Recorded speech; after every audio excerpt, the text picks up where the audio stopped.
PSG-Monaco. Donc demain soir, avec quand même une question qu'on peut poser ce soir, vu les absents côté parisien. Donc, Zahir Emery, Marquinhos, vous allez me dire, il en reste d'autres. Hein.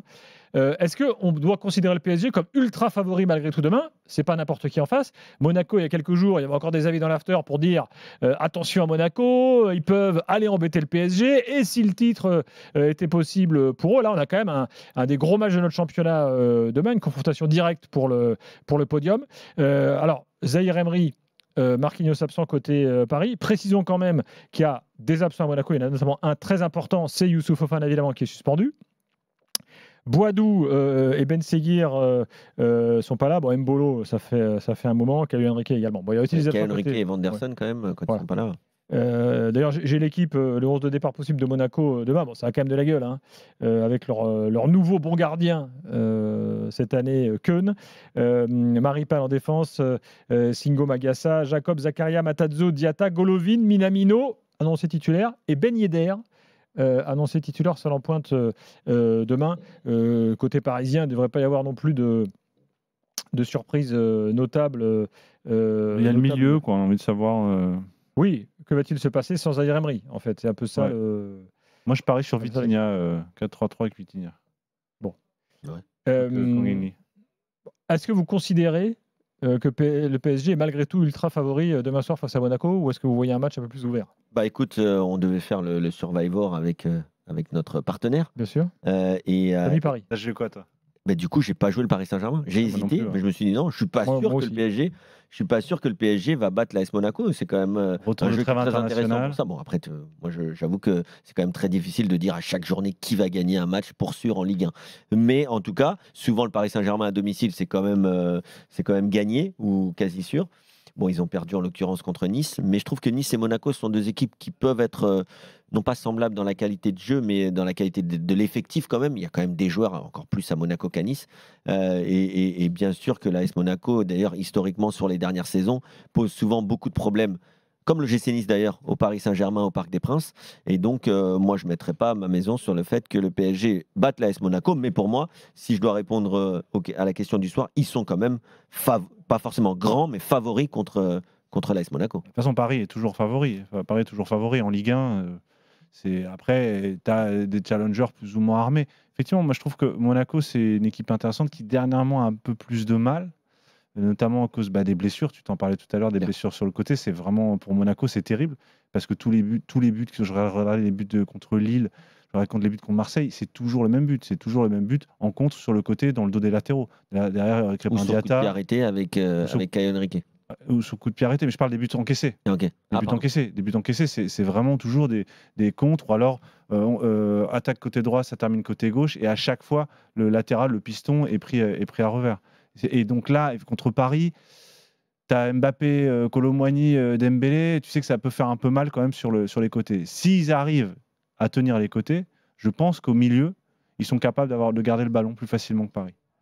Donc, ils peuvent faire mal à Paris aussi dans les transitions. Je pense que ça va se jouer sur les 20 premières minutes, sur les transitions. Mais la difficulté, c'est qu'il ne faut pas qu'ils se découvrent trop sur les côtés. Après, c'est un test aussi pour cet entraîneur qui est quand même un entraîneur dit offensif, qui aime le spectacle et les projections vers l'avant. Mais le PSG adore les équipes qui se projettent face à elle et qui n'hésitent pas à déséquilibrer. C'est la nouveauté du PSG de cette année. Ouais. Après, il y a quand même l'inconnu du milieu. Moi, Ruiz Ugarte tout seul, ça me fait un peu peur. C'est très très lent. Ugarte, non, mais Ruiz, c'est quand même... tout seul à deux. Alors, c'est pour ça, moi, je parie plutôt sur l'attelage avec Vitinha, parce que pour justement résister au pressing monégasque et être capable de sortir du pressing, garder un peu le ballon. Moi, j'aime beaucoup Kangin quand même si j'aime bien. Moi, j'aime bien, mais c'est plus de la percussion et je suis pas certain que contre Monaco, ils aient besoin de ça. Ils ont besoin de plus de contrôle. Tu as besoin peut-être d'un mec aussi qui va pouvoir être entre les lignes pour ressortir les ballons, pour être disponible. Mais Kangin, il est moins, sur ce registre-là, il me semble moins incontournable que Vitinha. Oui, non, mais moi j'aime bien Vitinha, mais c'est vrai que moi j'aime bien Kangini, mais Kangini, jouer avec les deux. Kangini, tu sais que tu vas jouer contre un bloc bas, il est plus intéressant parce qu'il va être capable de déséquilibrer sur un geste, etc. Vitinha, c'est plus une capacité à garder le ballon sur le côté pour un contre, pour rééquilibrer et effectivement éviter un pressing. C'est le seul joueur vraiment avec Ugarte qui est capable vraiment sous pression de garder la lucidité et de garder un ballon. Dans un instant, en Ligue 1, en Ligue 1. On va aussi parler des duels parce qu'il y en a quelques. Quand même plus au milieu qu'attaquant. Ouais, mais Minamino, lui, il est capable de faire les efforts défensifs. Oui. Il est largement capable de le faire. Il faut qu'on soit solidaire de ce côté-là. Il ne faut pas qu'il reste à 3 devant. De toute façon, votre problème, ça va être dans les couloirs aussi. Hein. Ouais, alors, après, il va falloir voir comment Luis Enrique va s'adapter à une défense à 3, en 3-4-3. Il va falloir voir est-ce qu'il va faire une adaptation, est-ce qu'il va fermer les couloirs, comment il va le faire, est-ce qu'il va continuer de défendre en 4-4-2 avec un Vitinha ou un joueur qui défend dans le dos de Kylian Mbappé. Il y avait eu, attention, on n'a quand même pas oublié qu'il avait un peu tensé Kylian Mbappé après la victoire et son triplé contre Reims, en gros en lui demandant de faire un peu plus pour l'équipe. Est-ce qu'il va choisir le même système? Est-ce que c'est le premier match après cette déclaration?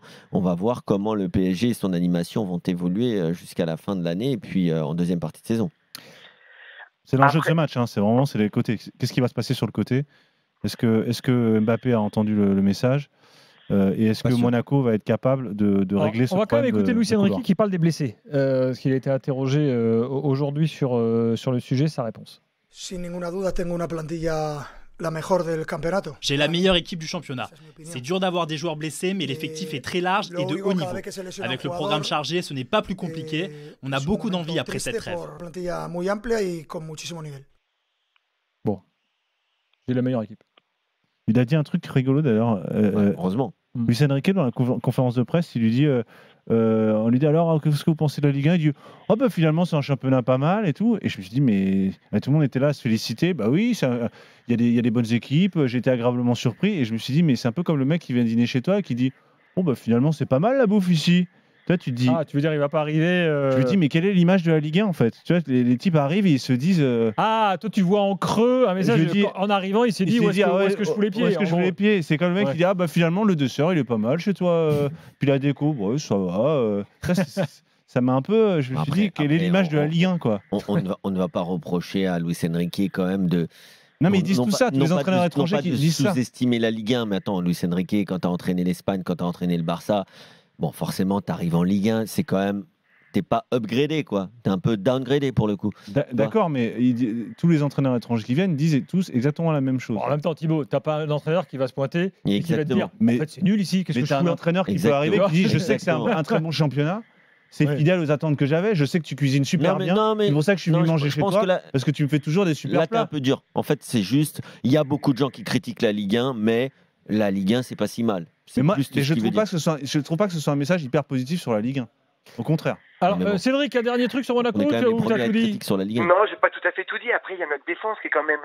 Voilà, on a les deux meilleures attaques qui sont face à face, mais nous, notre défense, on est quand même à 15 buts encaissés et l'inquiétude, elle va venir de là. Faut pas qu'on craque dès le début du match pour avoir une chance, je pense. Oui, bah ça, c'est sûr que. Le premier quart d'heure, ça va être clé. Qui va être face à Mbappé là? C'est Jacob ou Diatta qui va être face à Mbappé?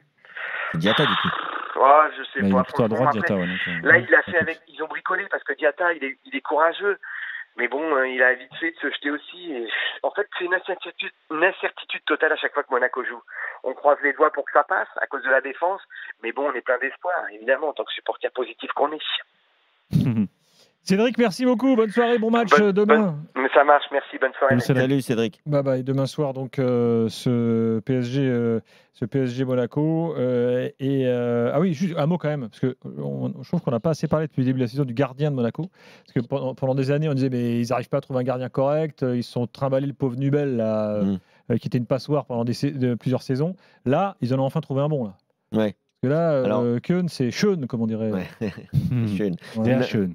Mais c'est un joueur, moi, que je connaissais parce que sur les sites, que ce soit Football Manager ou Fantasy League, peu importe le jeu d'ailleurs. Tu connaissais son avatar. Tu connaissais pas. Non, mais je veux dire, c'était un jeune gardien qui joue au plus haut niveau. Il n'y en a pas tant que ça, des moins de 23 ans, qui sont titulaires quand même dans un club cohérent qui était Salzbourg.